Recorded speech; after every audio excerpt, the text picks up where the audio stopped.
안녕하십니까. 일산 아파트 거래 1등 한성부동산입니다. 오늘은 휴일인데 계약된 게 상담 계약 예약된 게 3건이나 있어서 나왔습니다.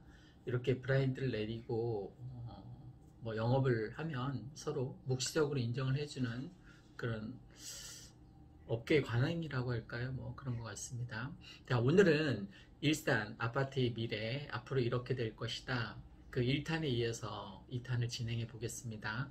1탄에서 제가 투자한 37평 사례를 들었는데, 37평이 작년에 5억에서 8억이 되었습니다. 그죠? 그리고 30% 뛰었는데, 실제 작년에 60% 상승한 거예요. 실제 고양시 전역은 뭐 16.6% 정도였었는데, 고양시 전체가 16.6% 올랐을 때 이 일산 백마마을은 5억이 8억이 되었으니까 60% 상승했습니다. 제가 8억짜리가 16억 배로 뛴다라고, 이제 창릉 입주 때까지 그렇게 뛸 거라고 얘기하니까 사람들이 안 믿어요. 근데 제가 한 가지만 근거로 한번 사례를 들어보겠습니다. 자, 작년에 5억 하던 게 8억이 되었습니다. 그죠? 3억이 뛴 거죠. 3억. 그러면 창릉 입주가 언제 될까요? 창릉 입주 때, 입주가 이제 막 시작되면 제가 배가 될 거라고 얘기했잖아요. 그죠? 8억이 16억이 될 거라고 예측했습니다. 예측이니까 틀릴 수도 있습니다. 그러면 21년, 22년, 23년, 24년, 25년, 26년, 27년, 28년, 28년 제가 28년도에 입주할까 말까라고 가정을 했는데, 그것도 뭐 제가 합리적인 예측이긴 합니다만, 어쨌든 매년 1억씩만 올랐다라고 가정을 해봅시다. 작년에 무려 3억이 올랐어요. 그죠? 그런데 그 3억 다 필요 없고, 매년 그는 21년도에 1억 올랐고, 22년도에 2억 올랐고, 23년도에 이제 3억 오르고 쭉 이렇게 28년까지 8억이 오르겠죠. 그죠? 매년 1억만 오른다고 가정을 해도, 그러면 얼마입니까? 8억이 21년 1억 올랐고, 22년 1억 올랐고, 23년 1억 올랐고, 계속 28년까지 가면 16억 되는 거 맞죠? 그죠? 3억이 오른 게 아니에요. 그냥 굉장히 보수적으로 잡아서 1억씩만 오른다라고 가정을 하는 겁니다. 올해 1억이 오를 것 같냐고요? 저는 벌써 올랐다라고 생각하는데, 여러분, 지금 이제 통계청에서 발표한 그 전국 집값 아파트 상승률 보니까 덕양구가 전국에서 1위예요. 21% 올랐습니다. 고양시 일산 동구가 19점, 거의 20% 가까이 됩니다. 올해 오른 것만 그렇습니다. 올해 오른 것만 20% 가까이 올랐습니다. 작년에 얼마 올랐다고요? 16.6% 정도 올랐는데, 이 백마마을은 60% 올랐으니까 올해 16.6% 오른 게 아니라 20% 가까이 올랐습니다. 이 일산 동구가. 덕양구는 더 올랐고요. 그래서 전국 집값 상승률 1등이 덕양구입니다. 2등이 일산 동구입니다. 그 서구는 조금 더 밑에 있는 것 같은데, 어쨌든 이건 뭐 지역별로 편차가 크다 그 얘기를 하려는 게 아니라, 제가 창릉 입주 때까지 이 37평 아파트가 8억에서 배인 16억 된다라고 했잖아요. 그때 돼서 이제 빵빠레 막 울리고, 입주가 시작되면 1년 정도 1억 정도 조정을 받아서 16억까지 올라갔던 아파트 가격이 15억 정도로 떨어질 가능성은 없지 않다라고 얘기를 했습니다. 그러면 16억 올라갔다가 8억짜리가 16억 올라갔다가 15억 떨어진 거면 아파트 가격이 올라간 겁니까? 떨어진 겁니까?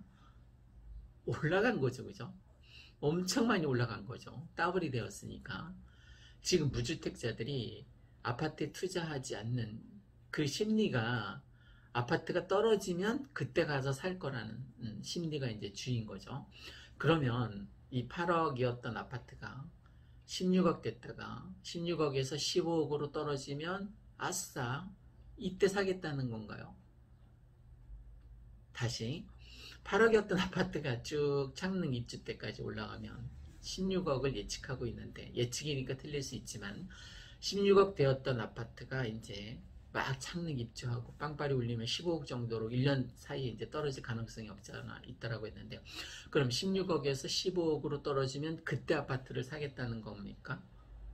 그 말도 안 되는 거죠, 그죠? 구축이지만 그렇게 올라갈 가능성이 높다는 거예요. 그리고 이제 지금 현 정부에서 임대사업자 폐지한답니다.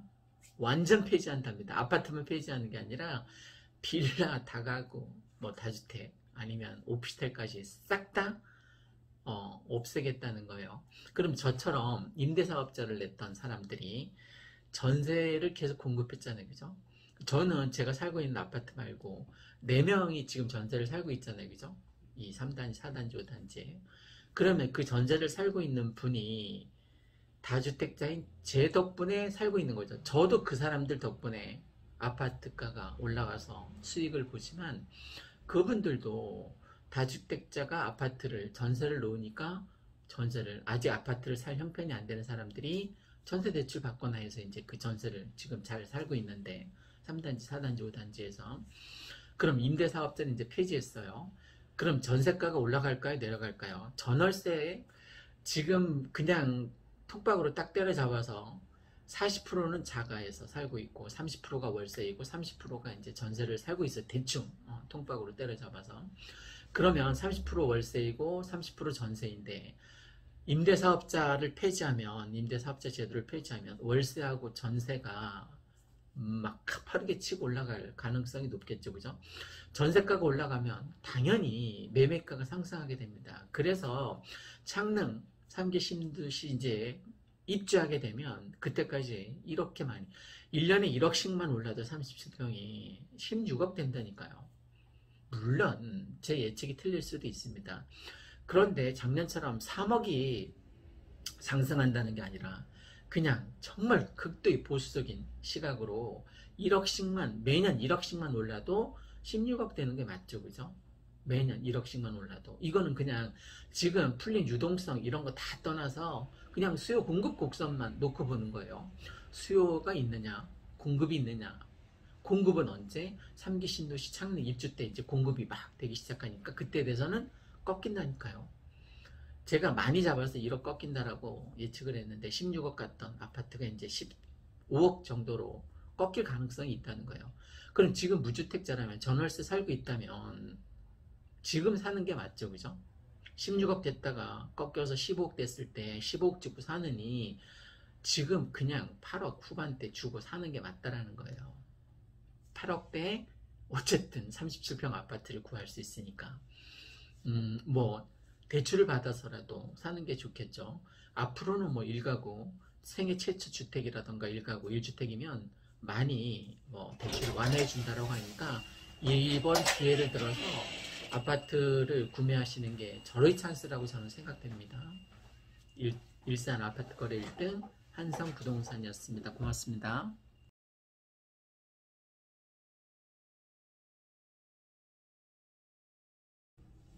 안녕하십니까. 일산 아파트 거래 1등 한성부동산입니다. 오늘은 미래 일산 아파트 집값이 이렇게 됩니다 라는 취지로 예측입니다. 예측이니까 물론 틀릴 수도 있습니다. 다만 지금까지 제가 이 부동산 중개업 업무에 종사하면서 뭐 여러 노하우가 있을 거 아닙니까? 그것을 기반으로 해서 이제 말씀드리는 거예요. 오늘도 뭐 아까 유튜브 잠깐 보니까 폭락론자인데, 서울의 아주 유명한 폭락론자입니다. 일산 뭐 이제 매물 엄청 많이 늘어나서 이제 폭락할 일만 남았다라는 취지로 이제 방송을 하는 거를 잠깐 들었는데, 저는 뭐 제 생각하고 너무 많이 차이가 나니까 이제 보다가 반 정도 보다가 껐는데, 좀 나하고는 생각이 너무 많이 다른 것 같습니다. 물론 그 폭락론자 입장에서 보면 제 이 유튜브 방송이 정말 마음에 안 들 수도 있을 것 같습니다. 생각 차이입니다. 저랑 생각이 다른 거예요. 틀린 게 아니라 다른 거니까 저하고 혹시 생각이 다르더라도 막 밑에 쌍욕하거나 악플 달거나 그러지 않았으면 좋겠습니다.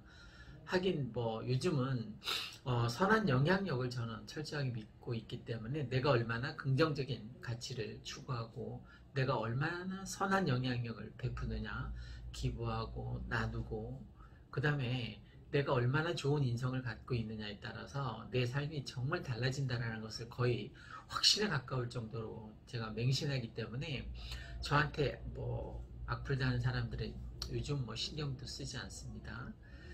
그렇다고 해도 내가 세상을 바라보는 프레임이 상대방에 대한 악플로 이 세상을 바라보면 그 얼마나 그 비참한 일입니까? 악플 달면서 인생 허비하지 않기를 간절하게 바랍니다. 자, 폭락론자 입장에서 들으면 제 얘기가 정말 허무맹랑한 얘기일 텐데 그냥 예측이니까 아 이럴 수도 있구나. 제가 19년부터 이제 19년부터 계속 오른다라고만 얘기했어요. 제가 지난 거 수백 개 동영상을 아무리 뒤져봐도 일산 이 백만마을, 강촌마을, 백송마을 아파트 가격이 떨어질 거라고 예측한 방송은 전혀 없었습니다. 그러니까 19년부터 오른다, 오른다, 오른다. 19년 오른다, 올랐죠, 그죠? 20년 오른다, 올랐죠, 그죠? 21년 오른다, 올랐죠, 그죠? 그걸 기반으로 해서 이게 그럼 과연 언제까지 올 것이냐? 저는 창릉 3기 신도시 입주 때까지 막 빵빠레 올리고 입주를 축하합니다. 뭐 모델하우스도 있습니다. 막 이런 빵빠레가 울릴 때까지 그게 언제일지는 저도 사실 몰라요. 그냥 제가 투자한 그 37평 사례로 지금 제가 말씀드리는 거는 5단지, 백마마을 5단지하고 백마마을 4단지, 백마역과 아주 가까운 여기 37평을 기준으로 말씀드리는 거예요. 뭐 다른 평수에도 뭐 잘 적용이 되겠지만 지금 제가 투자한, 제가 가장 잘 알고 있고 가장 미래를 예측하기에 쌈박한 37평을 예로 들겠습니다. 제가 작년에 3억 5천에 전세를 살고 있는 그 4단지에 3단지하고 4단지 사이에 본카페라는 커피가 아주 맛있는 맛집이 있는데 그 본카페 바로 근처에 있는 동입니다. 거기에 꽤 고층의 아파트를 전세 3억 5천에 1억 5천 투자해서 이제 5억 주고 이제 산 거예요. 사실 내 돈이 5억 든 건 아니죠. 내 돈은 1억 5천 들은 거죠. 전세 사시는 분이 3억 5천에 전세 살고 있었으니까. 자, 그런데 지금은 그 매매가 5억이 지금 전세가를 뛰어넘었어요. 지금 전세 5억이 넘어요. 6억 가까이 됩니다. 그러니까 제가 작년에 샀을 때의 그 매매가를 이미 넘은 거죠, 그죠? 그러니까 전세가가 제가 샀을 때의 매매가를 뛰어넘은 거예요. 지금 5억의 매매가였었는데 그때 살 때 지금은 6억이 전세가 넘었다고 하니까 뭐 벌써 1억 갭 차이가 나는 거잖아요, 그죠? 어쨌든 얘가 오를 거라는 거죠, 그죠? 저는 제가 예측하기에 예측은 틀릴 수도 있습니다. 근데 다행히 2019년, 20년, 21년까지는 맞았습니다. 이게 언제까지 오를 거냐? 창릉 입주 때까지 제가 오를 거라고 얘기했잖아요. 그럼 얼마나 오를 거냐? 제가 예측하기에는 더블이 될 것 같아요. 16억 정도까지 오를 것 같습니다. 물론 언제 입주하는지 저도 몰라요. 그냥 미루어서 통박으로 때려 짚었습니다.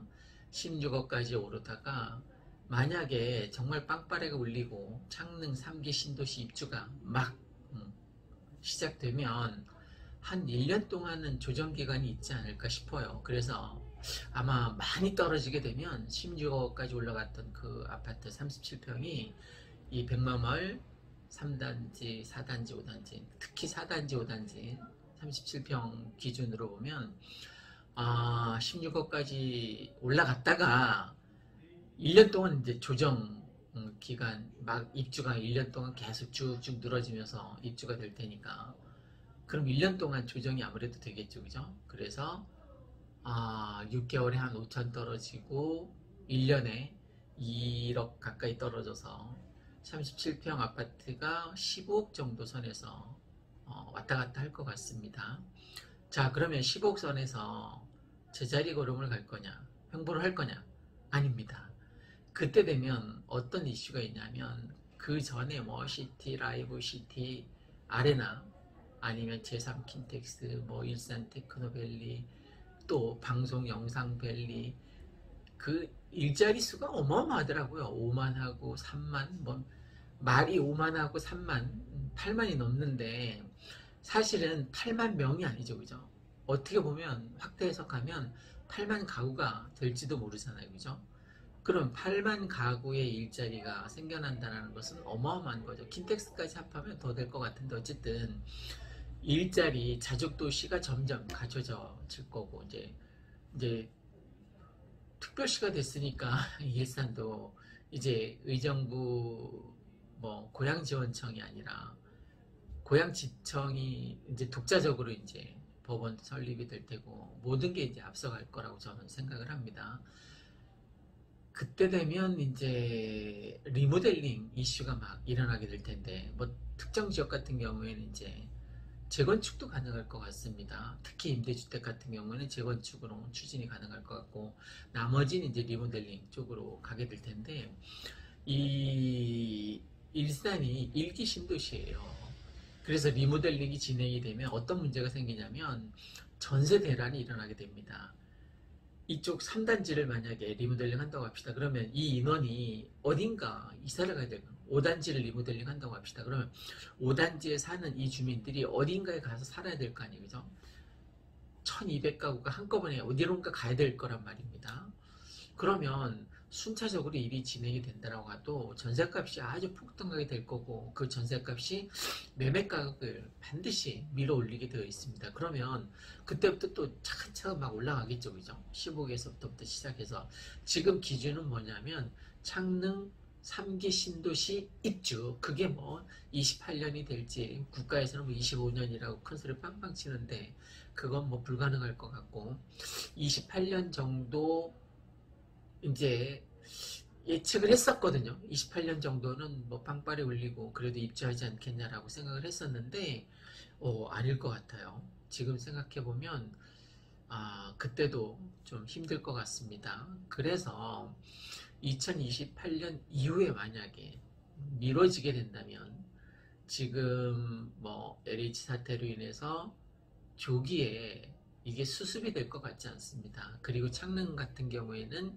아직 토지 보상이 전혀 안 돼 있는 상태이기 때문에 다른 3기 신도시보다도 더 늦어질 것 같습니다. 자, 오늘은 일산 아파트 거래 1등 한성부동산에서 짧게 미래 예측 일산의 백마마을, 강촌마을, 백송마을 기준이에요.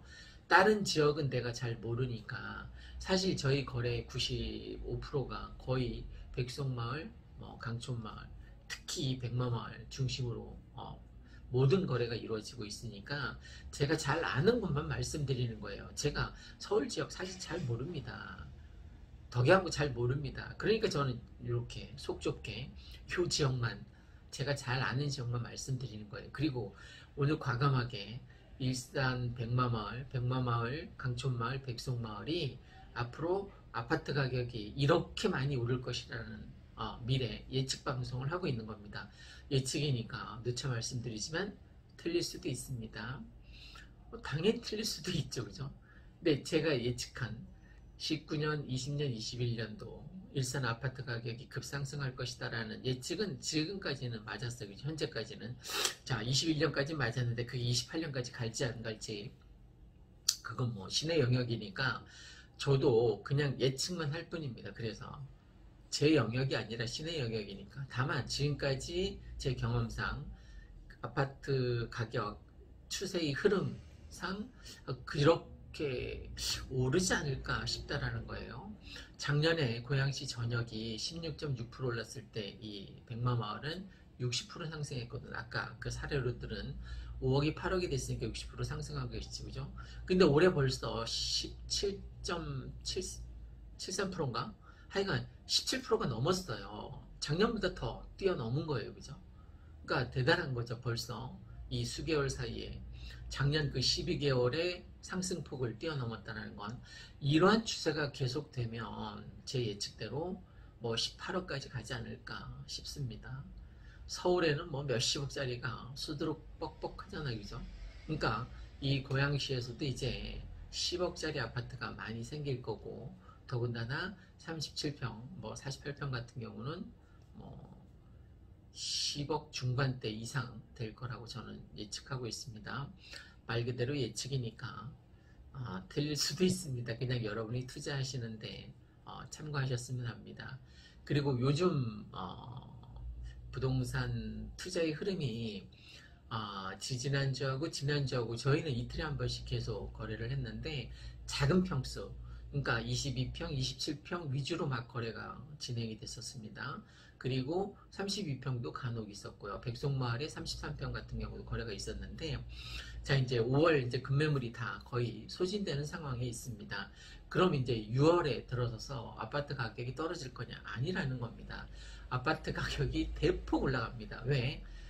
세금 전가 현상에 의해서 그렇습니다. 이제 세금 20%, 30% 때려 맞잖아요. 그죠? 그러면 다주택자들이 그 세금을 고스란히 아파트에 전가시켜서 매수자한테 이제 떠넘기게 된다는, 그럼 아파트 가격이 당연히 상승하게 되겠죠. 그리고 지금 전세 대란이 다시 찾아올지도 모르는 어떤 불안한 상태에 있습니다. 전세가 막 거래되는 건 아닌데, 전세가 수요가 없긴 없지만 매물도 없어요. 그런 상황 때문에 앞으로 전세가 희귀해지고 전세 품귀 현상이 다시 돌아오게 되면, 이제 가을 이사철 이제 막 시작되고 그러면 또다시 아파트 가격 매매가 상승에 이 전세가 상승이 아마 불쏘시개 역할을 하지 않을까 싶습니다. 자, 오늘은 일산 아파트 거래 1등 한성부동산에서 일산 아파트에 특히 강촌마을, 백송마을, 이 백마마을의 아파트 가격이 대체로 이렇게 될 것이다라는 예측 방송이었습니다. 틀릴 수도 있습니다. 고맙습니다.